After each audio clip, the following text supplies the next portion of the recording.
कहीं लगी हुई है, अटकी हुई है, नहीं काम हो रहा, हम उनसे कहेंगे ये जो 16 दिन श्राद्ध के हैं, जितने दिन निकल गए निकल गए, जितने दिन बच एक जैसे आप लोगों के स्मरण में होगा कि श्राद्ध पक्ष के अंदर चुटकी भर आटा दरवाजे की दोनों चौखट पर डाला जाता है। किसी किसी के यहाँ दरवाजे पर आटे से रंगोली बनाई जाती है। कहीं देखिए आप लोगों ने कि नहीं देखी, स्मरण में होगा किसी के, दरवाजे पर आटा डाला जाता है। वो देव पितर के भाव से डाला जाता है। जिस बेटे बेटी का मंगल विवाह नहीं हो रहा हो, शुभ कार्य की सूचना नहीं आ रही हो, बहुत दिनों से एक फाइल कहीं लगी हुई है, अटकी हुई है, नहीं काम हो रहा, हम उनसे कहेंगे ये जो 16 दिन श्राद्ध के हैं, जितने दिन निकल गए निकल गए, जितने दिन बचे हैं उन दिन में आपके दरवाजे के बाहर एक चुटकी घर से आटा लाकर चौखट के इस ओर चौखट के उस ओर दोनों जगह चुटकी भर आटे को डालना प्रारंभ करो। 16 दिन श्राद्ध के पूर्ण हो। जब अमावस्या आए, किसी जलाशय, सरोवर, तालाब, बावड़ी, कुआं, उसके पास में घी का दिया लगाकर आना, बाबा से प्रार्थना कर कर आना। केवल 22 से 24 दिन निकलते हैं और घर में कोई शुभ कार्य की सूचना आना प्रारंभ हो जाती है। वो देव पितर का कार्य, वो कार्य देव पितर का। वो देव पितर किस तरह से करेगा? बेटे की शादी, बेटी की शादी, हम कहें किसी के 42 साल भी अगर उम्र हो गई है, 40 साल, 42 साल, 35 साल, 38 साल, शादी नहीं हो रही, तो कर कर देखना, एक बार बाबा से प्रार्थना कर कर देखना। देव पितर का कार्य क्या है? घर में शुभ कार्य को करवाना, घर में अच्छी चीजें लाना, गर्भ में जो बच्चा है उस बच्चे को शरीर पूरा देना, ये देव पितर का कार्य है। पितृदेव और देव पितर में बहुत अंतर है, बहुत अंतर। एक चुटकी आटा,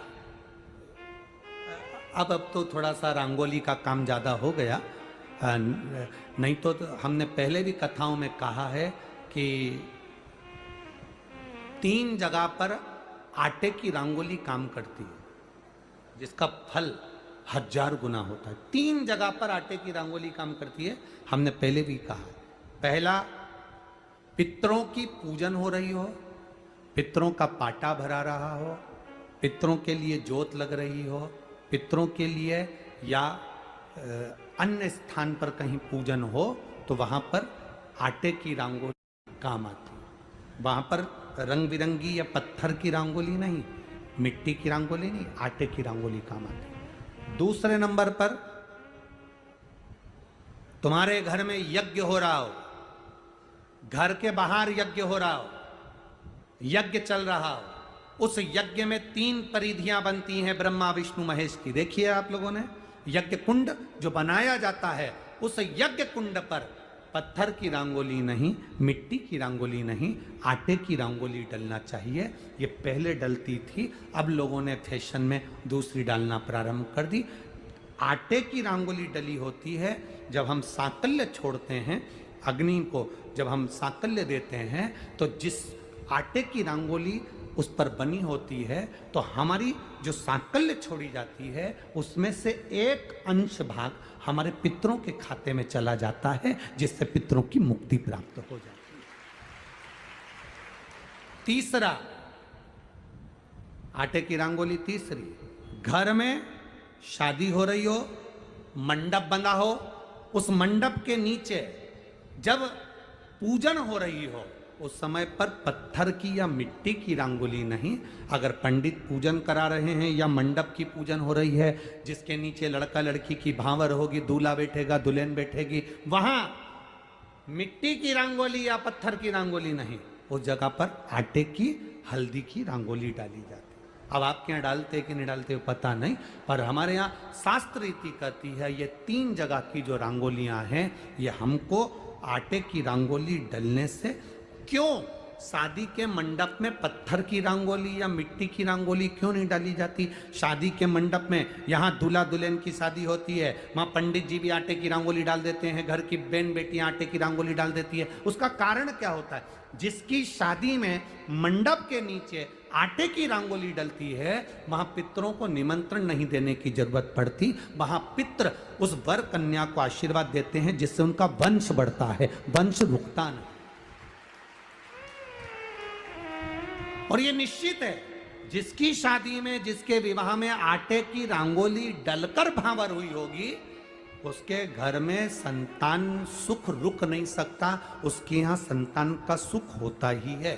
जिसके यहाँ आजकल ये पत्थर रंगोली डाल देते हैं, डाल दिया और कह दिया बस, क्योंकि आजकल फैशन में तो दुनिया जी रही है, तो वो आटे की रंगोली कौन डाले, तो वो फैशन में चल गया। तो संतान की प्राप्ति में भी थोड़ा सा, अब तुम देखो पहले का समय आज का समय कितना अंतर है महाराज।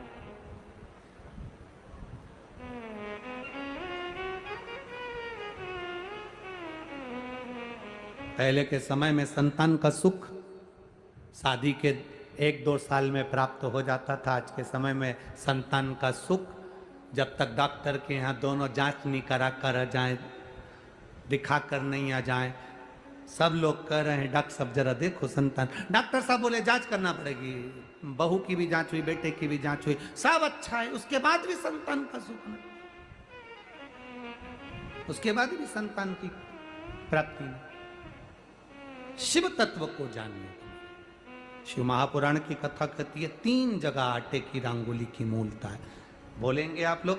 पहला स्थान दरवाजे की चौखट, दूसरा स्थान बोलते जाओ जल्दी यज्ञ कुंड, तीसरा स्थान शादी का मंडप, जहां पर भले चुटकी भर आटे की रंगोली बने पर वो जरूरी है।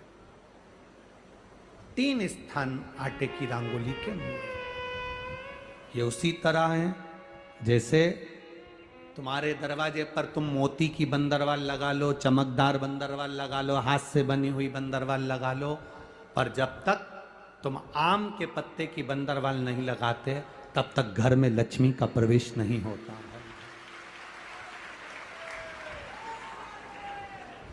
आम के पत्ते की बंदर,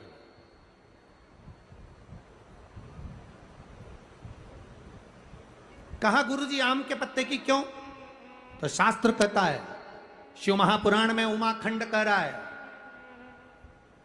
कामदेव आम के पल्लव में छुपकर बाण मार रहे थे। कहां छुपे थे?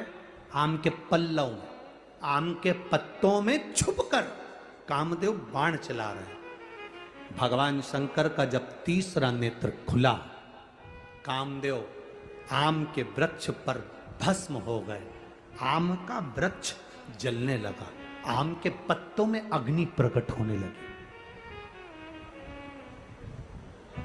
तब वरुण देव आए और वरुण देव ने आकर हाथ जोड़कर निवेदन करा, बाबा बाबा। भोलेनाथ जी बोले क्या बात है वरुण? वरुण जी कहते हैं इस आम के वृक्ष ने तो कुछ नहीं बिगाड़ा, फिर ये क्यों जल रहा? आप कृपा करिए, दया करिए।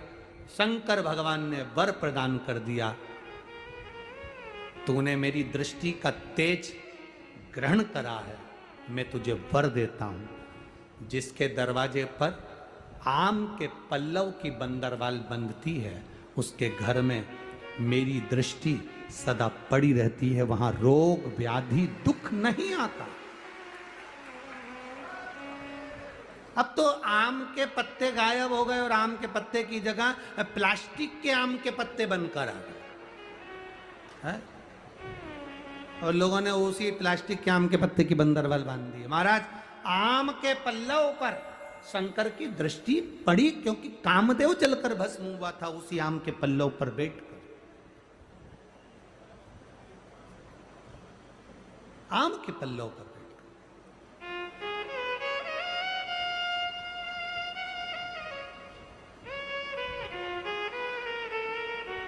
महाराज शिव कथा कर रही है, भगवान शंकर का संवाद कर रहा है, भगवान शंकर का स्मरण कर रहा है।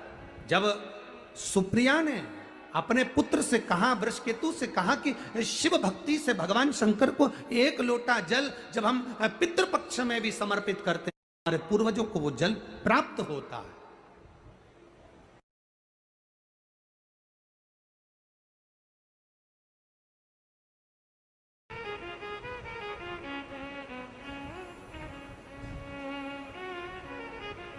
तेरी कृपा बिना न हिले एक भी, लेते हैं श्वास तेरी कृपा से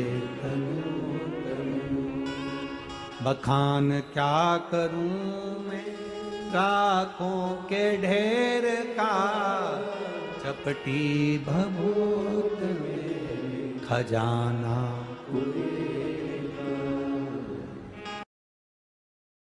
श्री शिवाय नमस्तुभ्यम, श्री शिवाय नमस्तुभ्यम, श्री शिवाय नमस्तुभ्यम। हर हर महादेव। जानकारी अच्छी लगे तो प्लीज़ चैनल को लाइक कीजिए, सब्सक्राइब कीजिए। Thank for watching.